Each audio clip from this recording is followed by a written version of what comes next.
Halo, jumpa lagi dengan Sudut Paundang.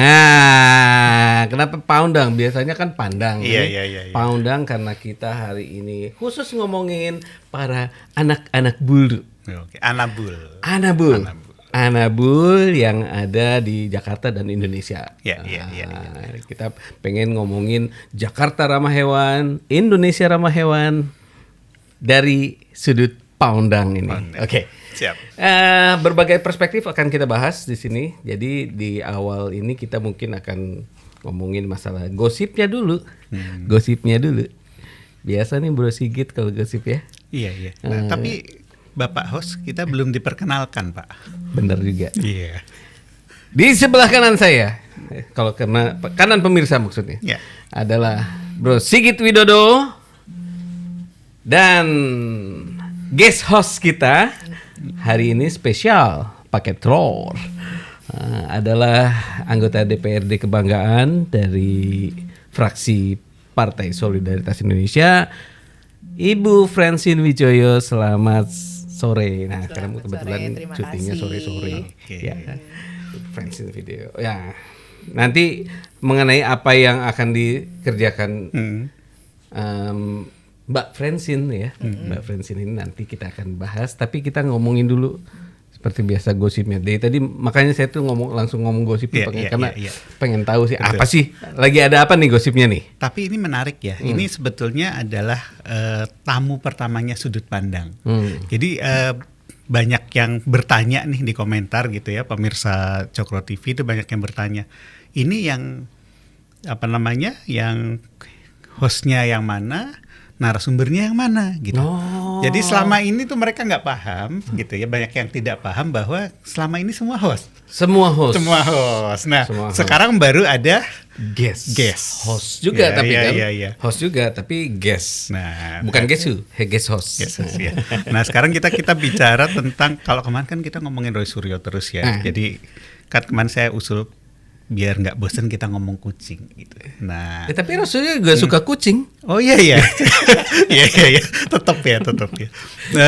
Jadi kalau sekarang sudah ada Sis Francine Wijaya di DPP PSI ini, beliau ini ketua bidang kesejahteraan dan konservasi satwa. Betul ya? Betul sekali. Ada ya? Ada. Ini menarik nih. Jadi kalau kita bicara saya nggak tahu di partai lain ada atau enggak, tapi di PSI ada nih. Kita pastikan nggak ada. Nggak ada ya di partai lain ya. PSI jadi pelopornya dong. Wis, keren. Kalau misalnya hewan bisa milih, pasti milihnya PSI. Iya.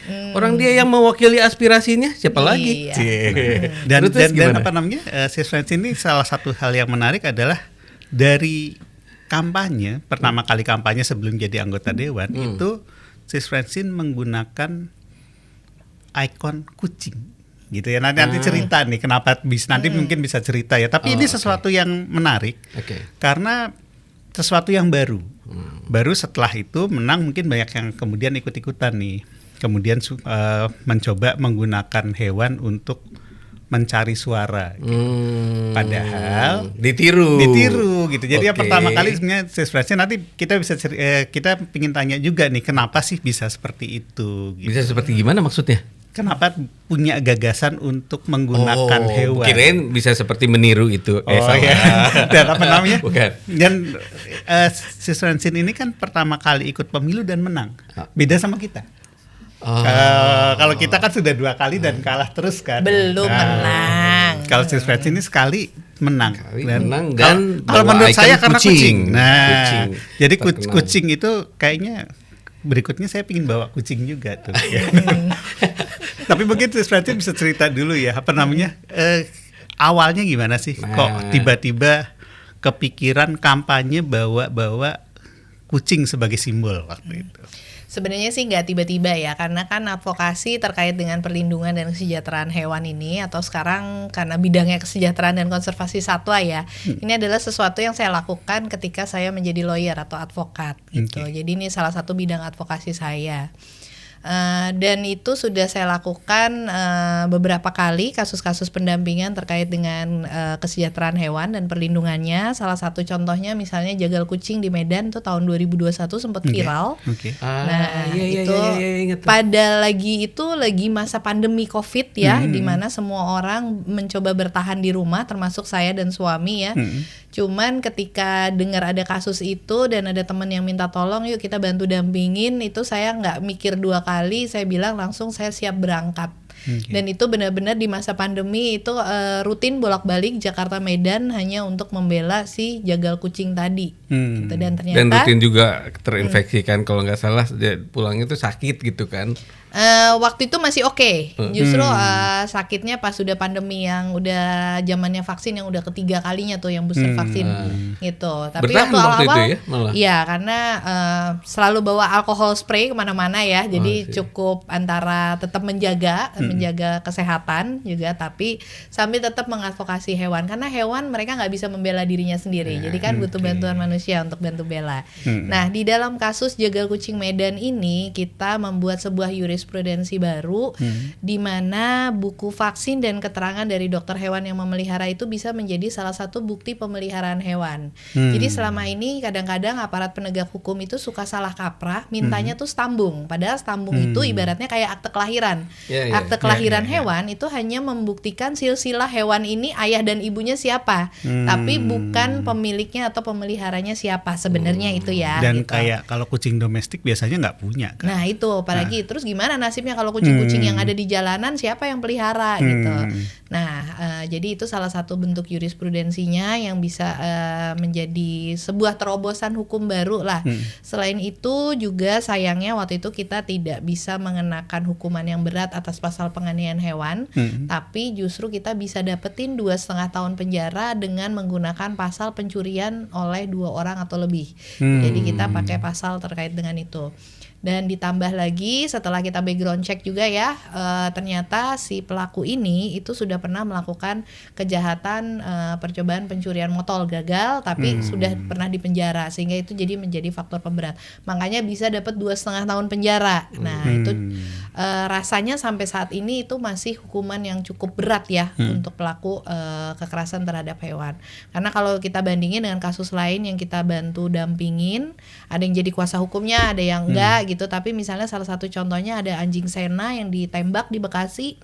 Itu pelakunya cuma dapat hukuman bayar Rp500.000. Padahal anjingnya meninggal, memang tidak langsung meninggal ya.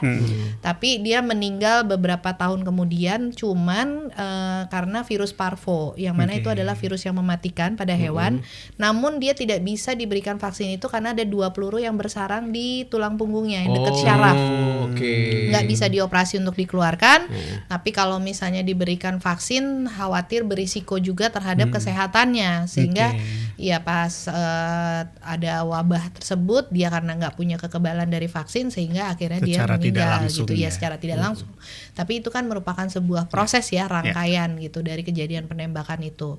Kemudian misalnya kalau kita ambil contoh juga ada kasus anjing do yang di Deli Serdang, ini pinggirannya Medan lah ya ibaratnya gitu ya, gitu. Di mana mereka masih punya kebiasaan makan daging anjing gitu.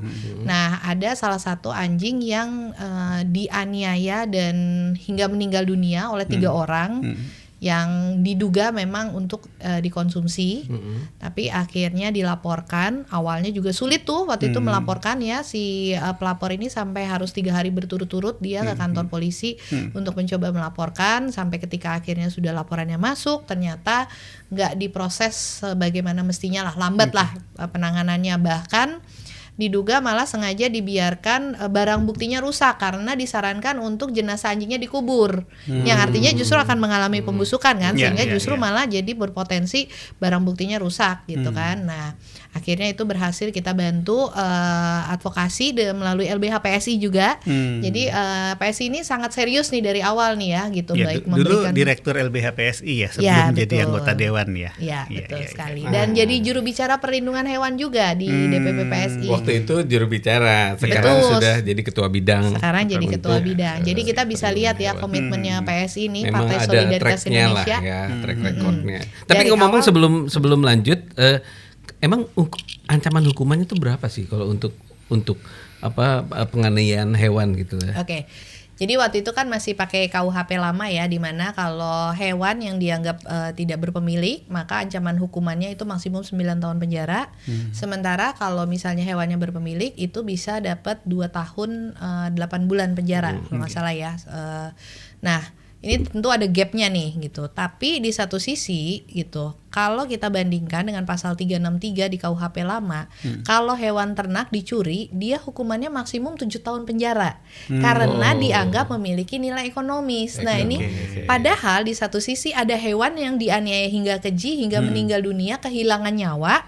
Yang satu dicuri 7 tahun, yang satu meninggal dengan cara yang sangat menyayat hati ya. Dan dicuri juga kan? Iya, ada yang dicuri juga itu juga gitu. Cuma 9 bulan atau maksimum 2 tahun 8 bulan gitu. Nah, menurut saya ini sebuah ketimpangan.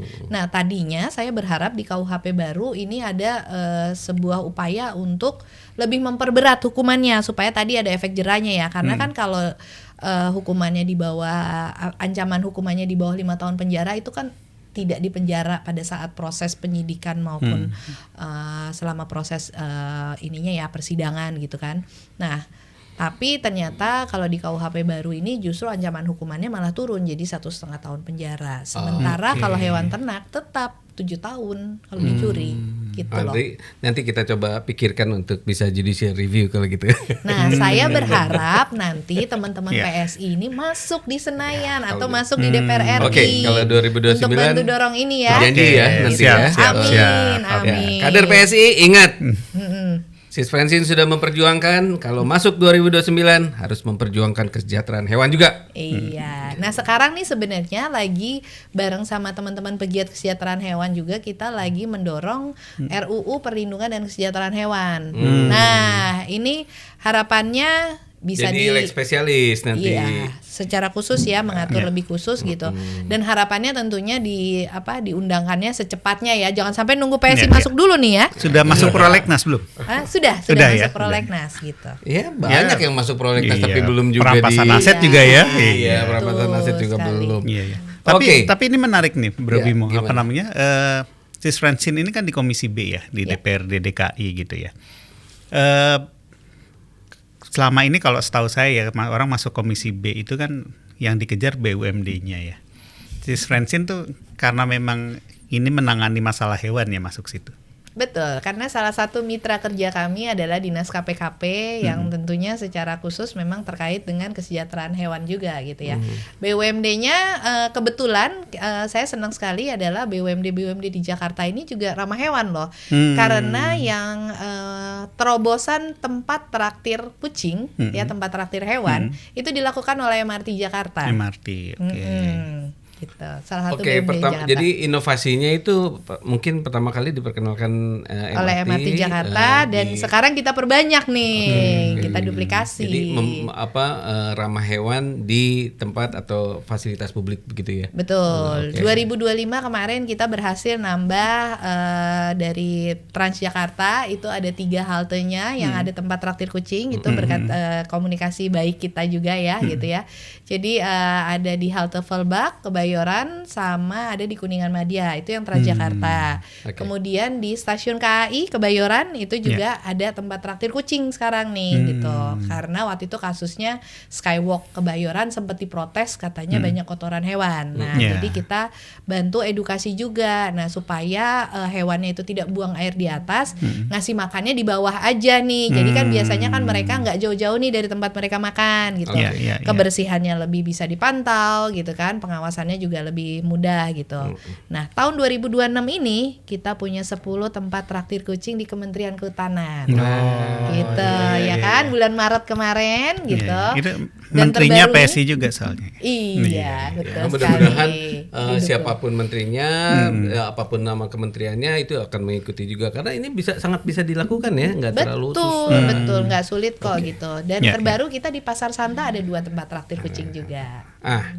Sebelum nanti saya nanya lagi ke Mas Sigit untuk masalah gosip-pergosipannya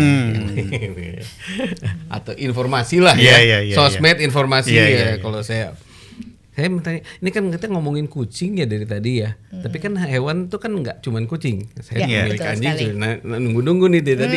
Kalau misalnya buat anjing gimana nih gitu. Ada yang sekarang miara tikus, ada yang miara ular. Bro Bimo tuh dog person ya soalnya ya. Dog person kan? Dog person. Dog person. Kalau saya cat person. Jadi dari tadi ngomongin kucing nggak protes saya. Ya gitulah. Dog person oke.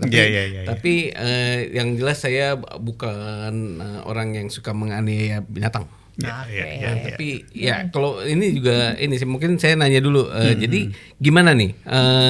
Apakah upaya-upaya perlindungan atau peningkatan kesejahteraan hewan itu juga menyasar hewan-hewan yang lainnya? Karena memang kucing bagaimanapun paling banyak di Jakarta ini ya kayaknya yang di Indonesia juga di kayaknya Indonesia lah ya, banyak populasi yang paling kucing memeliharanya dan kemudian populasinya juga mungkin paling banyak. Nah tapi mungkin hewan-hewan yang lain ini gimana, Sis Francine? Oke, program kerja saya adalah Jakarta Ramah Hewan dan Indonesia Ramah Hewan. Jadi bukan Jakarta Ramah Kucing aja, gitu. Nah, kalau ngomongin tadi nih dog person, cat person, saya awalnya dog person yang sekarang jadi cat person. Gitu. Jadi tahulah karakter keduanya gitu ya. Tapi tentu saja tadi ya hewan-hewan pada umumnya satwa sih bahkan ya secara khusus. Jadi termasuk juga satwa liar juga menjadi salah satu perhatian dari kita untuk bisa kita tingkatkan kesejahteraannya gitu. Jadi nggak cuma, walaupun mungkin di Jakarta memang agak sulit ya menemukan satwa liar ya karena memang nggak punya hutan yang ada habitatnya mereka gitu. Ada hutan kota, tapi kan nggak tinggal gajah di Jakarta gitu ya, burung di hutan kota ya. Adanya cuma di kebun binatang gitu. Nah. Jadi termasuk juga hewan-hewan yang dalam konservasi buatan seperti kebun binatang yang baik yang personal maupun itu. Jadi yang disebut ramah itu adalah untuk semua jenis hewan. Betul, termasuk nih di Jakarta saya dan fraksi PSI ya kita berhasil mendorong tahun ini tuh kita punya vaksin tetanus gratis pertama kalinya untuk kuda-kuda pekerja delman.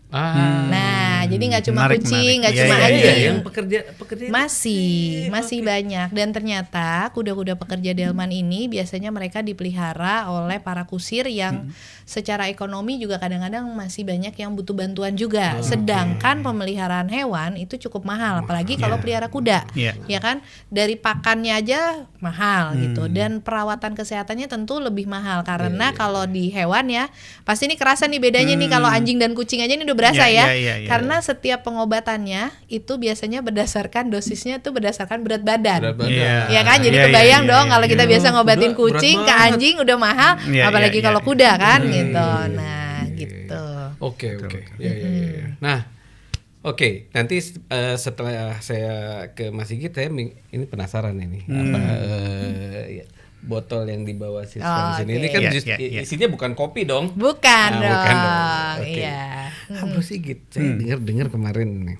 Ini Gubernur Jakarta ini lagi galak-galaknya juga ya ngomongin ini ya Jakarta Ramah Hewan nih. Ya, dan terutama kucing ya. Cuma beberapa kali kalau saya lihat memang agak konsepnya nggak jelas ya. Nggak jelas ya gimana? Nanti mungkin Sis Francine juga bisa menjelaskan. Salah satunya ketika Mas Pram ya, sebagai aja ya. Sebagai pengguna kucing, sebagai apa namanya? Pemelihara kucing. Gitu. Mas Pram itu kan ketika pertama kali dilantik dia punya konsep namanya Pulau Kucing. Oh iya benar. Akan ditaruh di Pulau Tidung Kecil kalau nggak salah. Itu mau mencontoh satu pulau yang di Jepang itu loh, nama pulaunya apalah saya lupa gitu ya.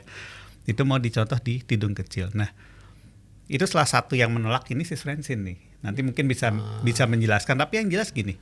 Tidung Kecil itu setahu saya adalah kawasan konservasi gitu ya, dan banyak burung-burung yang migrasi lewat situ. Saya sih kebayangnya kalau misalnya nanti itu di pulau itu diisi kucing, ya burungnya jadi mangsa kucing kan. Karena kucing di situ pasti akan jadi apex predatornya karena nggak ada predator lain kan. Sementara setahu saya bahkan kelompok orang-orang yang birdwatching itu sering ke Tidung Kecil itu untuk melihat itu ada burung-burung migrasi melewati Kepulauan Seribu seperti itu. Itu yang jelas. Tapi mungkin bisa langsung ke Sis Francine ditanya. Tahan dulu. Saya ngomongin stray cat feeding juga nanti kan masalah itu kan. Itu berhubungan juga. Jadi kalau menurut saya ada ini, ada menurut apa namanya? Mas Sigit itu ngaco. Satu ngaco ya, yang bukan ngaco lah, apa ya mungkin bisa nggak salah dasarnya salah sasaran, tidak punya dasar yang kuat lah. Exactly, gitu secara praktek juga tidak ada dasar yang kuat. Nah kalau saya makanya tadi saya melihat banyak orang yang kayaknya ngikut-ngikut Sis Francine. Gitu. Mungkin agak lebih politis juga ya. Mungkin ini untuk memberikan dampak politik mungkin kepada posisinya sebagai gubernur juga mungkin sebagai. Kalau saya ngelihatnya gini, kalau kita bicara Jakarta itu populasi kucing ya terutama ya, populasi kucing itu paling tinggi tadi Mas Bimo udah bilang ya. Kalau nggak salah nanti Sis Francine mungkin bisa mengkoreksi.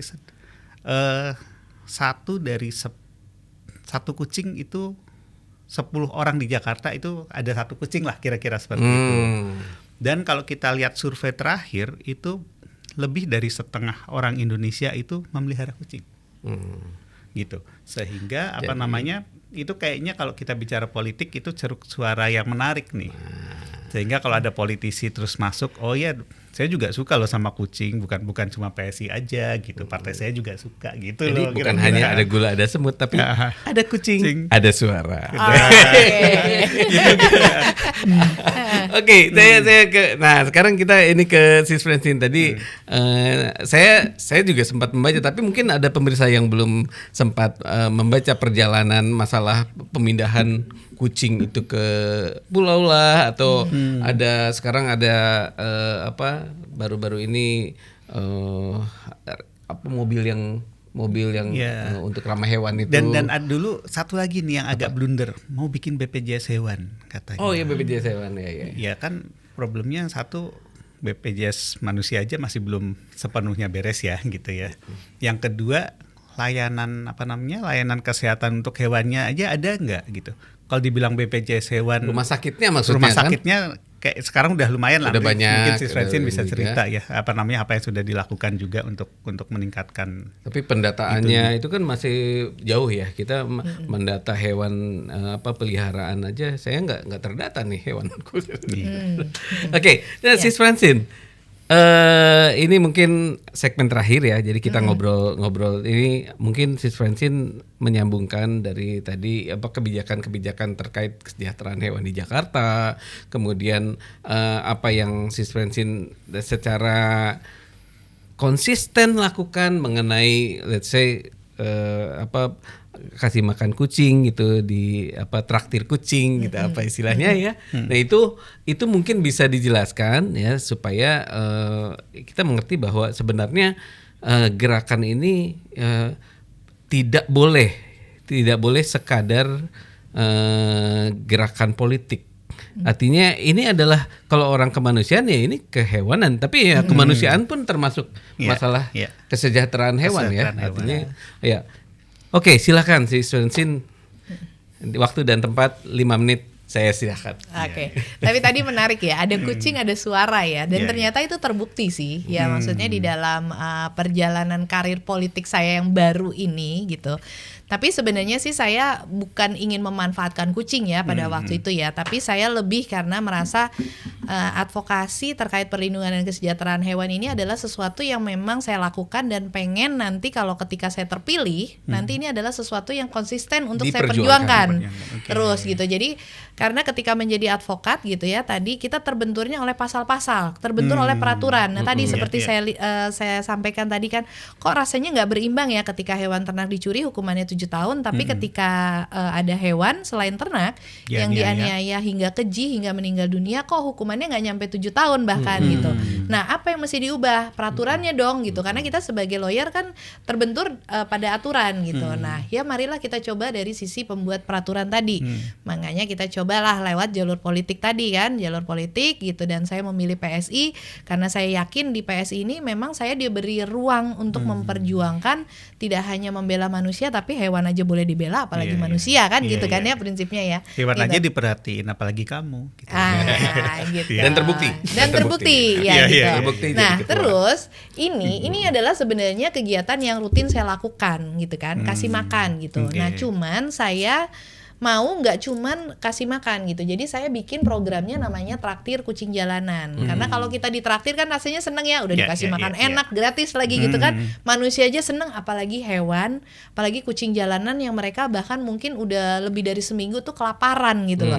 Jadi kalau ditraktir kan pasti rasanya seneng banget gitu ya. Nah, kemudian kenapa saya pakai juga kata traktir? Karena traktir itu lebih luas. Kita bisa traktir mereka itu nggak hanya kasih mereka makan, kita bisa bantu mereka berobat kalau mereka sakit, kita bisa bantu mereka dikasih vaksin supaya punya kekebalan tubuhnya gitu, dan termasuk juga misalnya vaksin rabies untuk menjaga Jakarta tetap bebas rabies karena Jakarta ini 1 dari 11 provinsi di Indonesia yang sudah bebas rabies. Padahal targetnya 2030 Indonesia harus bebas rabies. Bisa gitu. steril juga ya. Panjang. Iya, steril gratis juga ya untuk pengendalian populasinya. Jadi traktir ini luas lah gitu, banyak yang bisa kita bantu. Kemudian di sisi lain saya juga punya program namanya atau kegiatan kerja lah ya, Rescue Makmur Bahagia. Ini sebenarnya adalah kegiatan adopsi. Jadi sarannya adalah daripada beli mendingan adopsi karena banyak kucing-kucing jalanan atau mungkin anjing di jalanan yang butuh rumah juga nih, pengen ngerasain nih disayang gitu ya, dapat makan rutin dan hidupnya lebih sejahtera. Tapi kalau ketika kita tadi sudah mengadopsi hewan-hewan tadi, sebagai pemelihara hewan kita juga harus bertanggung jawab. Jangan sampai ketika mereka kita pelihara nasibnya jauh lebih buruk dibandingkan ketika mereka tinggal di jalanan. Jadi makanya harus Rescue Makmur Bahagia. Nah, lalu tadi program-program apa yang udah berhasil kita lakukan ya di 2026 ini, kemarin ini baru ini kita launching klinik hewan keliling Jakarta pakai mobil yang kita udah perjuangkan dari fraksi PSI. Ini merupakan usulan dari fraksi PSI loh gitu. Kaitannya tadi dengan adanya sebenarnya rangkaian panjangnya mungkin mulainya dari isu Pulau Kucing ya tadi ada rencana Pulau Kucing gitu kan. Tentu saja kami dari fraksi PSI menolak keras ide ini gitu. Karena yang mengusulkan ide ini rasanya mereka itu berarti nggak paham tentang sifat kekhususan dari kucing. Kucing itu punya sifat teritorial, sehingga ketika kalau mereka direlokasi akan datang kucing pendatang baru di tempat awal dari mereka direlokasi tersebut. Jadi ibaratnya cuma mindahin masalah ke tempat lain, tapi masalah yang di sini nggak selesai. Malah pada akhirnya jumlah kucingnya akan makin banyak karena tadi begitu ini kita pindahin ke sini datang lagi kucing baru. Ini kita pindahin lagi ke sini datang lagi kucing baru. Malah jadi populasinya makin banyak. Nah, sementara Jakarta ini, sekeliling Jakarta ini masih belum bebas rabies. Nah, jadi kalau misal datang kucing pendatang baru dari luar Jakarta malah berpotensi menyebarkan penyakit rabies gitu loh. Nah, itu juga salah satu concern penting. Di luar tadi salah satu concern lainnya adalah kok bisa-bisanya ya langsung menentukan Pulau Tidung kecil yang harus jadi tempat pulau kucingnya. Kan harusnya melalui rangkaian kajian terlebih dahulu ya. Itu nggak ada ya? Waktu itu belum. Katanya masih berproses. Nah, berprosesnya lucunya lagi ketika sedang pembahasan pembuatan RPJMD yang mana itu sebenarnya merupakan KPI ya dari kepala daerah. Itu juga secara spesifik dimasukin di dalam RPJMD itu adalah pulau tematik kucing di Pulau Tidung kecil, sementara kajiannya belum ada. Belum keluar kajiannya. Bisa atau tidak misalnya ada pulau kucing gitu di Kepulauan Seribu. Lalu kalau misalnya bisa, pulau mana sih yang cocok gitu kan? Kan harusnya rangkaian prosesnya seperti itu. Jadi menurut kami ini juga sebuah kejanggalan lah ya gitu ya. Namun akhirnya kami dari fraksi PSI ini juga bersama dengan netizen tentunya ya, karena waktu itu viral ya. Tentunya dibantu oleh netizen-netizen yang ternyata logis berpikirnya. Mereka sayang kucing, tapi juga secara logis paham bahwa kucing itu nggak bisa begitu saja dipindahkan ke sebuah pulau, itu sama aja memindahkan masalah. Kemudian disambut lagi dengan isu baru katanya mau bikin BPJS hewan. Silakan aja kalau misalnya tidak mengganggu APBD Jakarta. Karena kalau sekarang ini aja pangan subsidi itu aja kuotanya nggak nyampe 100% loh untuk penerima manfaat dari bantuan sosial. Itu pun masih dipotong kemarin 370 miliar ya gitu. Apalagi urusan hewan gitu kan pasti lebih sulit lagi. Fakta menyedihkannya lagi adalah Jakarta itu punya shelter hewan Jakarta, satu-satunya shelter hewan milik Pemprov DKI Jakarta. Milik Pemprov di seluruh Indonesia ini shelter hewan milik pemerintah tuh baru ada di Jakarta, di Ragunan. Lokasinya satu lokasi dengan Puskeswan Ragunan. Jadi dokter hewan tinggal jalan kaki. Tapi di akhir tahun 2024 itu justru sedih banget, itu ada 2 anjing yang meninggal dunia karena malnutrisi dan kutuan. Kok bisa gitu loh. Walaupun alasannya adalah karena anggaran pakannya dipotong selama masa pandemi. Tapi kan bisa minta CSR dari bantuan CSR dari perusahaan-perusahaan pakan, mereka pasti akan mau sekali menolong. Nggak usah begitu bilang bahwa ini hewan ini butuh makanan, pasti banyak banget deh orang yang mau bantu, nggak mungkin gitu kan. Tapi kalau sampai meninggal malnutrisi, ini adalah sebuah kelalaian yang sangat disayangkan gitu. Nah kemudian tahun ini juga nanti Puskeswan Ragunan akan upgrade jadi Rumah Sakit Hewan Jakarta dan harus ada layanan gawat daruratnya 24 jam. Itu juga kita yang dorong nih dari fraksi PSI.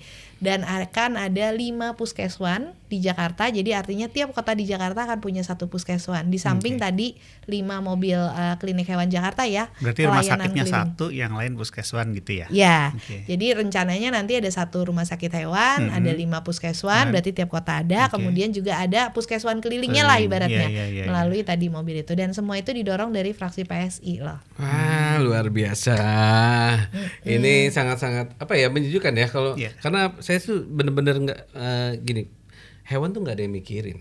Jadi maksudnya mereka nggak bisa mikir sendiri, harus ada yang mikirin gitu kan. Mungkin jangan sebenarnya mereka mikir, cuman kita nggak ngerti aja bahasa mereka. Jangan ya gitu ya. Mereka punya aspirasi juga loh sebenarnya gitu kali ya. Bener juga. Kadang-kadang kita yang memang nggak ngerti mereka gitu. Kan udah mulai ada ininya penerjemah. Benar. Tapi saya boleh nanya satu hal. Banyak ngomong loh.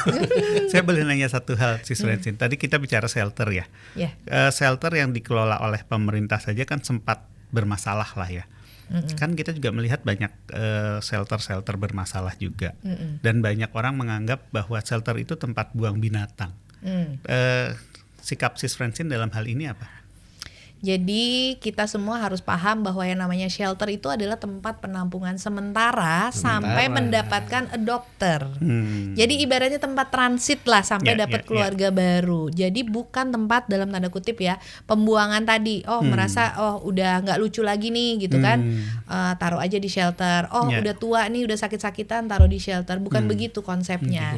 Gitu. Jadi prinsipnya adalah tadi ya, pertama kalau bisa adopsi, jangan beli, adopsilah dari shelter. Banyak mereka yang ibaratnya kayak ke panti asuhan lah ya gitu, panti asuhan hewan nih ya gitu kan. Mereka juga butuh rumah, butuh dicintai gitu kan gitu. Nah kemudian juga selain tadi sebaiknya adopsi, jangan beli. Lalu kalau jadi pemelihara hewan harus jadi pemelihara hewan yang bertanggung jawab sampai dengan seumur hidupnya gitu. Jangan juga memberikan hadiah hewan kepada anaknya misalnya gitu ya. Nanti karena kan anak ini belum mengerti konsep tanggung jawab. Yang lebih ngerti konsep tanggung jawab untuk memelihara kan biasanya orang tuanya ya gitu. Nah jadi itu harus kalau misalnya mau memberikan hewan kepada anaknya harus disertai dengan konsep dan edukasi bagaimana harus berkomitmen tadi memelihara. Dengan buku pedomannya kalau perlu apa. Wah iya, harus dicontohin juga dong sama orang tuanya gitu kan gitu. Dan jangan cuman mau bersihnya sayang-sayangnya, tapi harus mau juga bersihin kotorannya, ngurusin merawat mereka dan juga ngurusin mereka kalau lagi sakit gitu kan gitu. Iya. Oke, ini tak terasa waktunya sudah sangat. Tapi benar-benar nggak kerasa ya ngomongin, padahal cuma ngomongin kucing ya, ngomongin hewan. Ya, terima kasih sekali lagi Sis Francine sudah hadir di sini. Perbincangan menarik, nanti kita akan bahas lagi di lain kesempatan ya dengan isu yang lebih besar lagi mungkin, Indonesia ramah hewan. Oke, Terima kasih, sampai jumpa. Salam sudut paundang.